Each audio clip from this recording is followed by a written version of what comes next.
جنجام بارینا بفره بانن دو پیشنگان لزاخو کتنو زیان بجمارکا اتومبیلان کفت و کدام پیشنگه دیار دکن افریدان لشف پیدا بینو خوشبختانه چه زیان انگیانی نبوینو تنه زیان مادی هبون. الشبدي ساعات يكون يبشي بي حرس تلفون كرغوتي سقف معرض هاتا خوري والله امجي ديب دواتي الشبدي ما 20 سيارة داري خسر 6 سيارة هتموي من اشام داريخين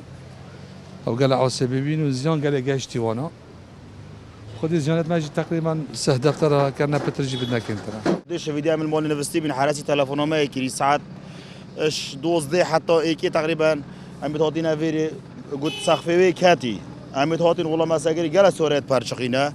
وجا من زونش بافري كاتا تسدي كاتا قال بافرجي كات بتساري وسقفك يعني مازبيدا يعني رمزا چوات خوري قال سواريت بيج بينو قال سواريت بسرو بر بينو قال كوسوات خداري قصن يه پشتا سواريت عاميه يه پیشای مثلا پیش بي چاملوخ پیش بيه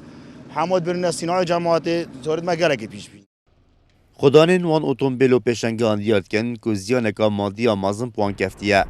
لوت خازن حکومت هریما کردستان دست هاریکاری بوان درش بکت. من ساعت 12 نیوه گازی مکرن گوورن پیشنگاه ها و سقفی ها تخوره هم هاتنا خوره تقریبا زیان گهشته 40 سیاره شوا 40 سیاره 8 جی با رقمی دیچن هم دعوال حکومت هرما کردستان کین هاورا ما بیتن ضرر زیانا ما مادی گلکه نوکه ما بس 3 ساره اتمنن و 2 ساره امانت الدست مدنه یت پیش بینه یک نقل اما چپه و نمانه یک جور دیگه اشتیانه برای عزیز بجاهی بیدار مش حکومت هرما کردستان به سرخط چهار سریع که مبین بوویر علاج کل ما بکتن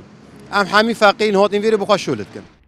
سقاناسیا زاخو راد گینتن که 4 سانتیمتر بفرل ناف سنتر زاخو باریاو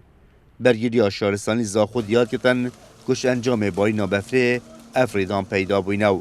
ده انجام دا 35 اتومبیل زیان ویکتینه گجوانا 10 اتومبیل بیگ جاریش نافچوینه هلدیف تخمین دست بکی